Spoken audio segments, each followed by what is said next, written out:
Nape Simbote, Nabande Kono Swali Kolanda Biso, bienvenue à ce nouveau numéro 6, la spiritualité toujours dans votre chaîne. Il y a fidélité prophète Ézéchiel, officiel, Oto Bonzela Kabino, Toufri Nabino, Bamakamboli tellement spirituel, Ozali Kokolisa.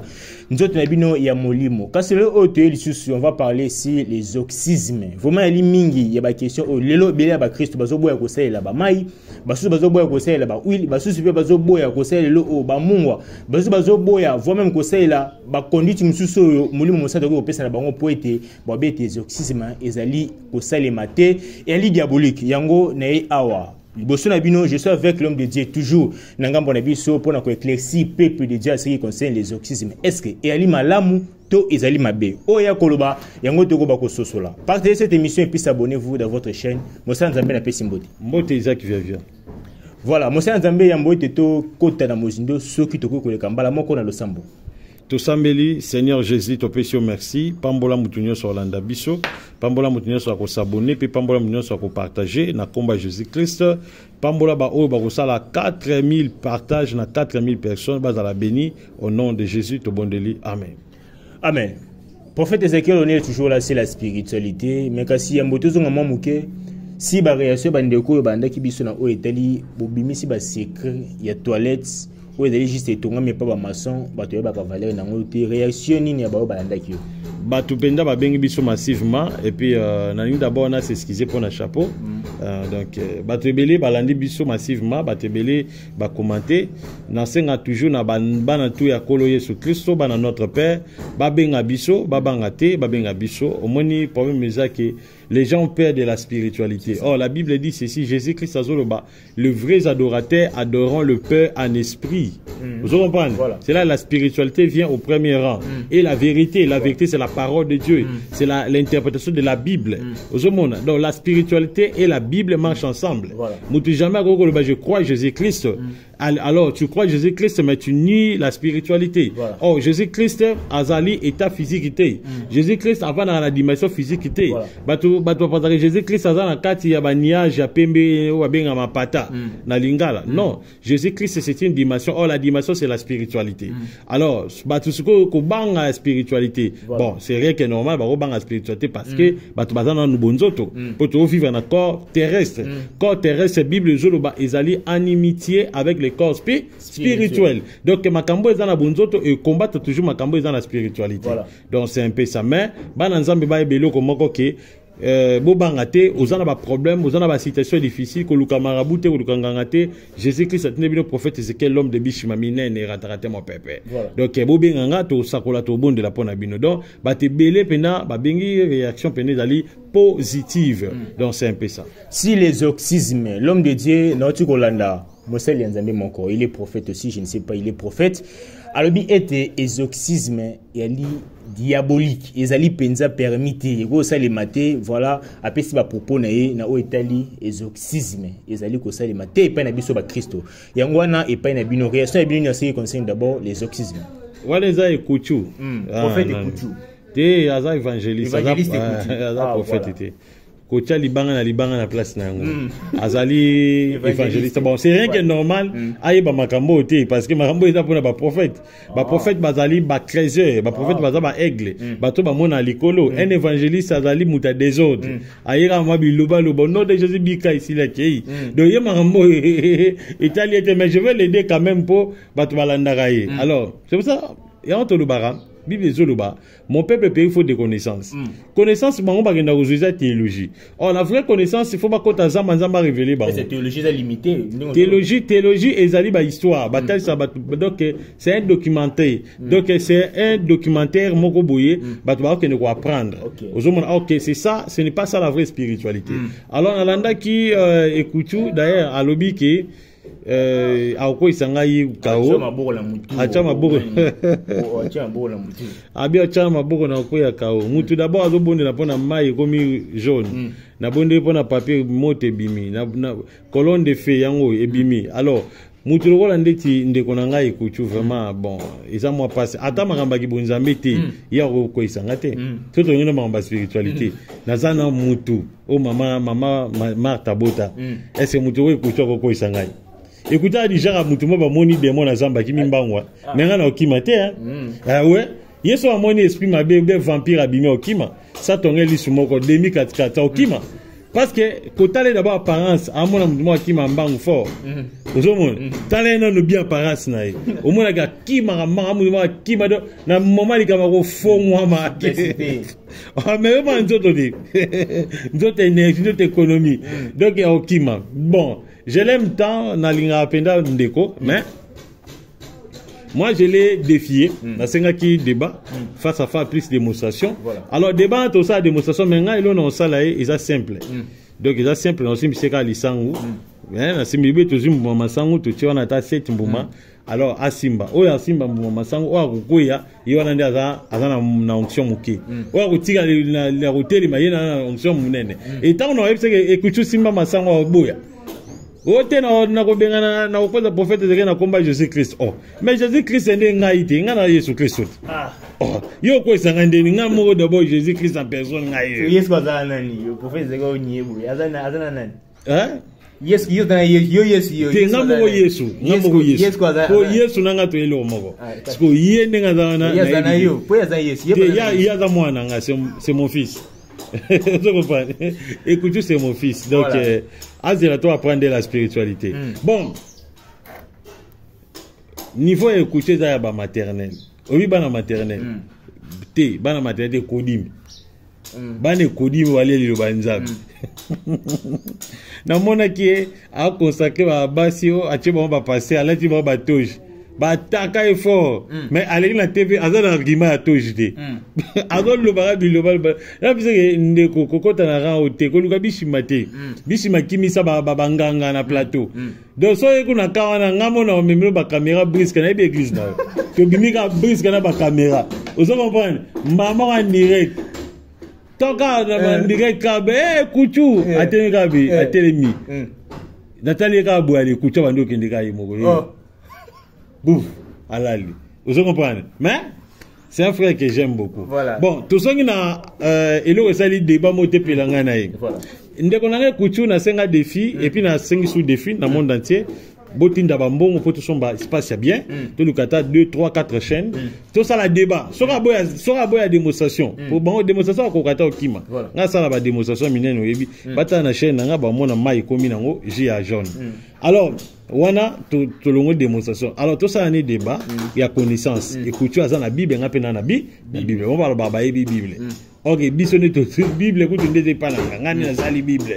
Pour nga Yesu na na nzoto na nga. Alors illuminer tout temps bon presque chaque jour. Très bien. Alors bi exorcisme eza biloko moko diabolique.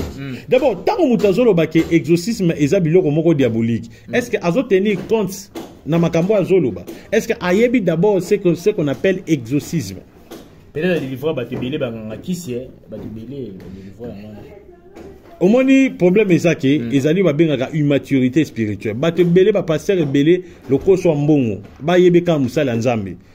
Aloti ndota so boko la même na mina tongo na le wanza nzambe abonde le pona kosuko biki abia seke nzamba na ngai yo abonde pona mutu mutakoya ga demo ndoganga yo nani ngai ngatata mwasi après seke nana makambo seke nzamba pesinga onction mais azo boza na ge bible zolo bana biso na mokanda na commission dernière commission za mapesa na toute l'église na Marc 16 que mutu nyonso akondima Jésus Christ ako chasser ba démon même Ézéchiel nanga mwa nanga mobali oyo ndenga zaboye azana droit chasser démon mais lingo lo bateke lokola sœur fulani a chassé démon a commis servante de Dieu comme prophétesse non azaka kako accompli la promesse au elobama que vous imposerez les mains et vous chasserez les démons et ça promesse non seulement pour le pasteur et ça promesse pour toute l'église et là ils ont commis ça ba pasteur l'église comme ba mayeboza nini so asali mutu délivrance bien l'autre habité na comme musala nzambe kokoma musala nzambe na ba procédure la première des choses il faut kutana mutu wango atinda yo et puis na kata avoir otinda faut bosala alliance vous comprenez mission peso signe biso nzambe tan kutana nga ayebisanga na otinda abina ozala nayo na otambola nayo na osala boye ba miracle tout wana loba na ye mais eloko apesanga lokola signe alobi bato ba bunso makasi bato ba bengo za mutu nanga to za mutaki ya kisi tout dans ton ministère dans bando avalango difficilement bato ba olingo me bando avalango difficilement et puis ayebisinga bike na kozala na yo abi ke okomona elongi nange ekobima wana ils en a 2010 hein. L'autre en a 2000 combien? 23. Ça fait combien? Déjà 13 ans. 13 ans depuis Yesu abimelanga. Presque makambu oyo aloba na ngai on mona be kutu bango yo ba benga mutaki site. Mutaki? Et qui ici? Mais est-ce que Bouki Mabolongo pena Zamba révélé? Rien. Atali ka diga za mutu na Nzambe te. Ok, c'est l'accomplissement de la prophétie. Même bato bata biso na TV ba finga biso te, ba finga biso. Ezali prophétie o Nzamba lo aloba. Lelo elonge bimite, ebimi yango na tambola nango profil colonne de feu. Donc alors, c'est ça ce qu'on appelle le ministère. Alors, ce qui m'a le ministère bongo on me mabana Nzambe na toyi boiti. Alors, toyi skol na makambe tali exorcisme. Exorcisme ezanine. Exorcisme vient du mot exaucer. Exaucer cela veut dire quoi? Exaucer cela veut dire donner la réponse dans avec des cérémonies. Alors, so tangi na kati na dictionnaire. Tant na dictionnaire. Exorcisme le bini. Écoutez ça qui vanda son maman ya malili. Na moni opo balia mama na pesi mbote ma maman. Maman ça te ka bakisa nzete abokoko. Zamba pambola yo. Ouais na moi c'est l'homme de Dieu couture. Ah c'est une servante de Dieu, je l'ai na sepela na maman na makasi. Karaté ngape na ya na cabinet na so maman bakisa mu Congo. Donc pesa papa écoutez moi maya mela. OK, tangela exorcisme mes amis. Voilà, c'est concerne les exorcismes. Balobi boy. Formule prière destinée à dépouiller certaines choses. Entre parenthèses, l'eau, sel, etc. Donc, vous appelez huile na kati ba makambo belé. De leur caractère profane ou de l'emprise du démon pour des consacrés. C'est ça. Formule prière destinée à dépouiller certaines choses. Entre parenthèses, l'eau, sel, de leur caractère profane de l'emprise du démon pour les consacrés. Voilà, na expliquons bien la lingala. Balobi boy, exorcisme. Écoutez au kanga malam papa nangai. Ozome la mai na habité so comme na 4e gojon. Et comme kati bien demi. Mais la mai bien yo kango siko zo matche zo biki, zo kayo koma ote yango na bato en église. Et ngolo banini. Exorcisme cela veut dire prière, hein, o izo salama na ba cérémonie. Voilà. Prière au sein de la cérémonie. Cérémonie, c'est la bédie formule. Formule, c'est la bédie, c'est cérémonie. Et balobi que prière, wana, et ça, avec des révélations. Ya mungwa. Et ça, avec des révélations, yamaï. Et ça, avec des révélations, et tchétchéri. Ça veut dire, plusieurs, ça continue. Et la formule, oh, c'est un carré, révélation. Alors, ce qui m'a dit que exorcisme est ali diabolique, c'est que Jésus-Christ, ça dit, diabolique. Vous comprenez? Très bien. Baké no tanga siko na tanga Bible zana. Tanga la biso na Jean chapitre 9. Jean chapitre 9. Jean chapitre 9. Bible zana. Mais Bible de moi, ils ont la traduction mususu. Traduction mususu hein. Batanga na Jean chapitre 9, ba mona makambo. Balobini. Jésus vit passer un aveugle de naissance. Voilà. Ses disciples lui posent cette question. Maître, qui a péché, cet homme ou ses parents pour qu'il soit né aveugle? Voilà. Jésus répondit, ce n'est pas que lui ou ses parents aient péché, mais c'est enfin que les œuvres de Dieu soient révélées à lui. Il faut que je fasse, tant qu'il fait jour, les œuvres de celui qui m'a envoyé. Ok, après? La nuit vient où personne ne peut travailler. Ok, continue. Pendant que je suis dans le monde, je suis la lumière du monde. Ah, ok, continue. Après avoir dit cela, il cracha par terre, il fit de la boue avec sa salive et puis il appliqua cette boue sur les yeux de l'aveugle. Et lui dit, va te laver au bassin du Siloé, parce que traduction, va se laver au bassin du Siloé, nom qui signifie envoyé. Ok, bon, Zukawana papa. Yesu amoni Molanda moko, Molanda akufa misu, donc Molanda moko awumeli na nakata maladi ya kukufa misu, abotama na yango.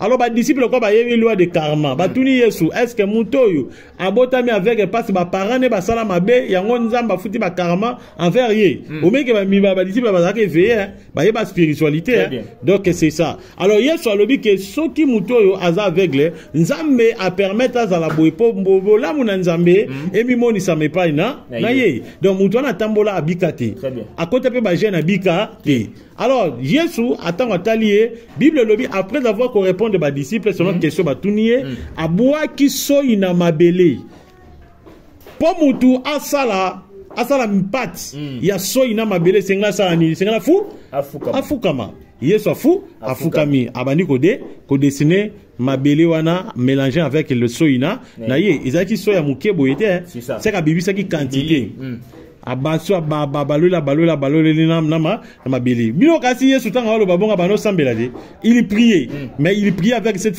formule abando sala formule tanga si appliqué avec l'ami abibo kene na réservoir abengi Siloé à l'époque Euphrate ezalaki Jordan ezalaki Bethesda ezalaki mais Yesu abika si Siloé et tango ba memi eti na Siloé ba dindisi ba sokoli elongi mutasani niveau étant que Nzambe créateur Jésus-Christ o batmosolo et pas na biso maïté mongwate national loba boza limité les Saint-Esprit on ne peut pas les limiter Saint-Esprit akoye biso po mutana bika akendo senga mama na pardon Dieu est ainsi alors Jésus-Christ moko eta ke Nzambe akoloba yo avec le mot mais Yesu alobi monate asali c'est ça asali formule la mai na soyi na ye pina mabele soyi na ye mai n'importe quel mai aponaki Siloé c'est significatif pourquoi aponaki Siloé écoute alors asali na mabele nyonso wana babengaka exorcisme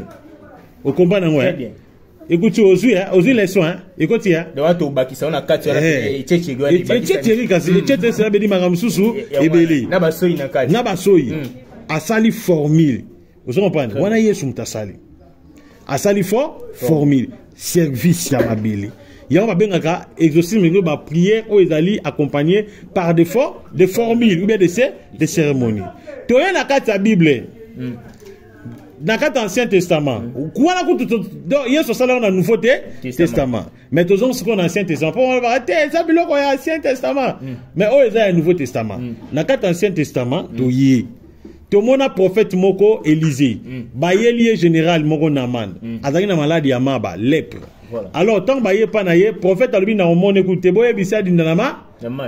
Général kuta boyi abi amonate abi me yekuto lia ya manga avant sanga changa mwa loboko apa kona mwa mafuta ai sanga na ma salite jamais ma journée na odindate alors soit ak recommander ngana ke na ba mai na biso mboka na ke no dinda mosali o ba bengi na kombo ya Gehazi serviteur ya Élisée abi tala papa asengi au grand chose te prophète abi yo kaka lilobane dinda na mai je comprends. Tant à dîner na mai, peut pas bien dire 6 fois te, combien de fois 7. Chiffre 7 est symbolique. On va bien un chiffre à perfection. Très bien. 7e jour de Nzambe à 600 makamunyo. C'est la délivrance. Et ça là qui déjà va bien un exorcisme. Délivrance exorcisme. Vous comprenez? Soit de temps ba délivrance exorcisme, ils a tellement ébélé. Vous comprenez? Alors, bah on faut pas ébélé comme il y a 3 degrés.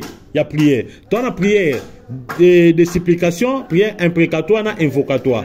Prière de supplication, la prière ça par la parole. Ba ben la prière par la voix base. Prière le ba manama loba. On est a prière mo muta salaka azo bondela. O abi légis servir par la foi.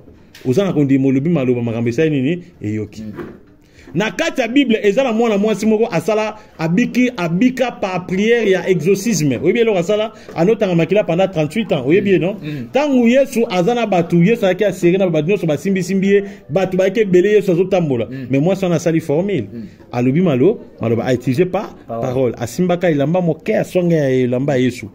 Nguye bimana robe kota moi sona makile sani e katani eza délivrance ya exorcisme asala ki cérémonie po soka ki Yesu biki sanga anga bikati Yesu nzamba memi habite po bika sala prière exorcisme la prière faite avec la cérémonie mapamba ti fu le loko ko luke loko cérémonie. Tu as 3 sortes de prières. Prière imprécatoire, na invocatoire, na prière de supplication. Des supplications, et ça la sans formule. Mais prière imprécatoire, ou prière invocatoire, et ça la avec des formules. Et ça prière, et ça la avec des formules. Il y a un bien exorcisme. Vous comprenez? Ce que batu bango baye baka yango. beaucoup de pasteurs yé mo peut-être ça la prière exorcisme ya bien ondé bon temps bible solo ba so mutaza malade bokendo kozwa mafuta bo wendre yi eza exorcisme mais bible yango exorcisme ngelo bani prière to sala par mafuta par sel et puis par maille ndeni ni yé mo bible solo ba so mutaza malade ba wendre mafuta c'est ça l'exorcisme niveau ezake ba pasteur balingi ko solana Saint-Esprit ba qui pasteur liboso ba na théologie liboso yo mona ba musulman ba o gagner biso po toza ba bébé yo mona chrétien ba yibe téléphone pe muta yibe téléphone à l'écart diarrhée o mona mais yo ke yiba musulman yiba na 10h 20 so ko be la diarrhée mais chrétien ba muta yiba chrétien mutuka ke sepela mais yiba musulman mutuka yo mo yo zo po ba musulman ba yibi spiritualité ko leka ba chrétien donc c'est un peu ça. Kasi l'homme de Dieu, au moins l'homme sous ton sous azoro ba bon quand il va qui peut être à délivrer ba tout mon corps et donc bon soit de tout monde ba celle sous ba kanyi ba kuna na kota cimetière ba ki ko kota kuna ba mbela cimetière ko sa ba vocation on pesa exorcisme et on pesa mako banga te na domaine wana au moins celle que recommandation va passer qui est na cimetière lokelo ko bo est-ce que ça mabe ou soit au peut ko sala yango. La Bible dit ceci, le diable se déguise à un ange de la lumière. Satan c'est un imitateur. Donc Satan passe à la exorcisme naïe. Satan passe à la délivrance naïe. Satan passe à la prière naïe. Il y a même des agents du diable oh bah ça la ka gêne même il y a 40 jours à sec. Ah. Oui. 3 jours à sec, bateau batani magie, bah yébelo qu'on a ouais, à ça 3 jours à sec. C'est ça la donc gêne qu'on a d'abord on a gêne qu'on pouvait bilo quoi golia et machaka derrière il y a signe vital na yo. Vous comprenez? Et non le bagage intéressant à chrétien pour ça la gêne non. Même moutazana au occultisme ça la gêne. Vous comprenez? Donc le diable a imité canyon ces na kata maramba kibonzambe. Satan c'est un imitateur Bible ébicier. Donc tant on batini bamba ke luka ba miku wana. Et c'est imitation. Mais au moment on a la Bible dit ba kizo ebembe babwa ki ebembe devant miku ya prophète Élisée. Et puis ebembe tuti mikuwa ebemba saini asekui siko diable pas imiter on kombe ko sala mikuwa batu bakufa poza ba ora eza na kata mikuwa parce que nzota mutu so mutu akufi bisika mikuwa nezali esprit na etambolaka parce que mutu akufi akomaka 1000 fois na force par rapport à un être humain. Pour Moutakufa, a comme la force macasse parce qu'il a commis déjà immortel. Donc c'est un peu ça. Monsieur, est-ce déjà peut déjà exorcisme venu au salander au Tengem sur la Bible pour pratiquer un peu et pas Moutouma peu résultat. Nga d'abord dans la prière il y a exorcisme makasi parce que nga ina kontataka mingi na la révélation Jésus-Christ sera ebisinga alors Ézéchiel elo tambola makolongulu tina mutuka na longwa na tambola makolongulu c'est ça l'exorcisme na respecter ma belé.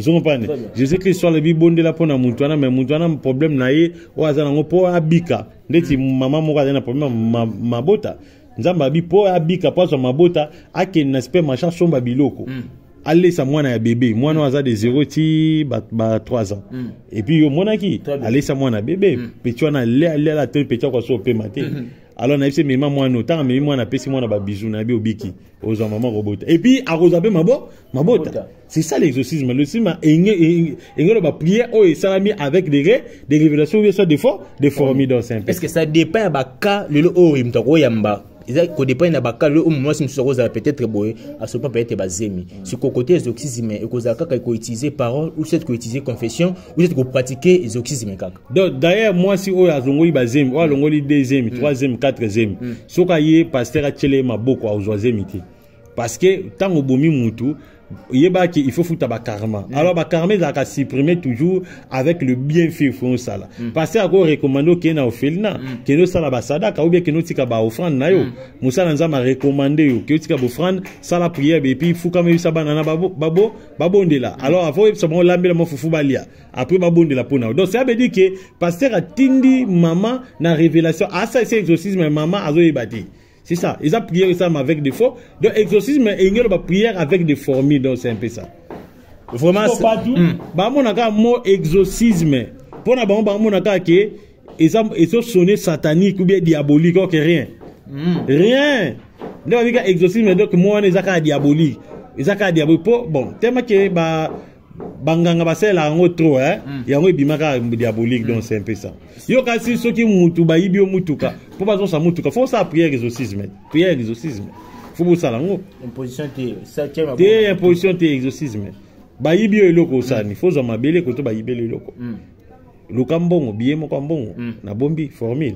Donc c'est un peu ça. Ou bien aujourd'hui, les kala kaya pamba. Zoka likala loba tumba yango zuma moto tout ta poussière boka bisika bayibi mutana yemo wa ozon selo oyibi témoignage de reine église bayiba maman téléphone et moyibi yemo wa ozon ça parce que zoka likala lobi mutu ayibi ngelo kwa kozon ça na combat Jésus Christ nzamba prophète Ézéchiel a tout likala poussière à boati lobi nango moyiba ye na téléphone ko bozabi tozabi batu oyo lukanini o nayo yiba bino téléphone oh yo izo téléphone ba bonne téléphone mabo ba ite papa avana nano avandi pesa te ba pesi zela muke ba ke benga la police avandi la police akangi ba tuni nini o ka pena ko fa teloni miminga tant ba benginga na ici c'est libéré a libérer pe muyibi donc c'est ça vraiment to comme na suka émission o mega simosele nzambe babilo ko eza ba patsuka makalo tangi loka ba mungwa loka ba mai ezalaka binombo basa nzambe boko wenda ngo moto ebezo kisime to e aka déjà na ba esprit na kati ya biloko wana yango na bopesa moto orientation asalelana normalement exorcisme ndena ebisio ke eza formule. Le monde a été créé par les formules. Jésus-Christ, même temps, à Salamokili, il a fait des formules. Nzambi, à Salaba formule. Même pour créer biso à Salaba formule. Vous voyez bien, Bible Zoloba, tant on a la Bible dans Genèse chapitre 3. Bible, il a cousu d'abord la terre, a dessiné Moutuna Mabili. A juste souffle la scène, a fouli na dessin. Mouta comme mou, il a formé. Kobimisa moi si na kata kocha mobile eza formé donc c'est un peu ça. Penza to comme na suka bilia moko lelo c'était l'homme de Dieu le prophète Ézéchiel l'homme de Bishima pona ko pesa éclaircissement na mituna par rapport à makambo bande ko tungise biso mingi mo senza mbeto comme na suka lo banayo na bande ko so balandi biso o penza pe balingaka biso mingi susi na bango ezali pe lokola bakoma ba Christ lengo o se plagate ba Christ baza lo banayo lilo balanga ezali biso ba chrétien to longo na kati ya enfantillage spirituel. Tokola, Jésus-Christ a na posa na biso vraiment tokola. Jésus-Christ a na posa na biso tokola. Alors tout le monde a un enfantillage spirituel. To kangamana Yesu, to kangamana Nzambe, Nzamba opambola biso, Nzamba osala biso. Donc c'est un peu ça. Bongo pona bato baka bandeko nyonso ba na posa ba benga biso, oza na posa zo ba bloka prière pour la délivrance, benga biso na plus 243 97 76 24 454. Peu importe le problème na yo, au bengi biso to répondre favorablement. Donc c'est un peu ça. Même on a pour ça au sungape ba orphelin, benga biso, surtout bato bolongola ba zemi, bato mo na kambezo si bato bo sali masumu ebelebe obuma obumisa mutu et à travers yo bato pe ba kufa, alors lingo futa ba karma na yo, eza seule solution ba orphelin. Alors benga biso to l'action orphelin malamu pour sunga ba orphelin, donc c'est un peu ça. Voilà, vos réponses au Italie ici, les exorcismes. Comment est-ce que les il y a pratiquer la prière aux exorcismes. Ce qui est possible, ce qui est une orientation, il y a un zambé local à huile. Mungwa, mafuta, le lengue nyonso musa nzamba sur pesa. Et que si c'est sujet le partagez cette émission et puis vous vous abonnez rapidement ou cliquez sur le en rouge. S'abonnez-vous et puis activez cloche. Notification pour tous la notifier à tout moment au image j'allais publier dans notre chaîne Prophète Ézéchiel officiel. Je dis un grand merci à celui qu'on appelle Véotérie derrière la caméra. Je vous dis bye et à la prochaine.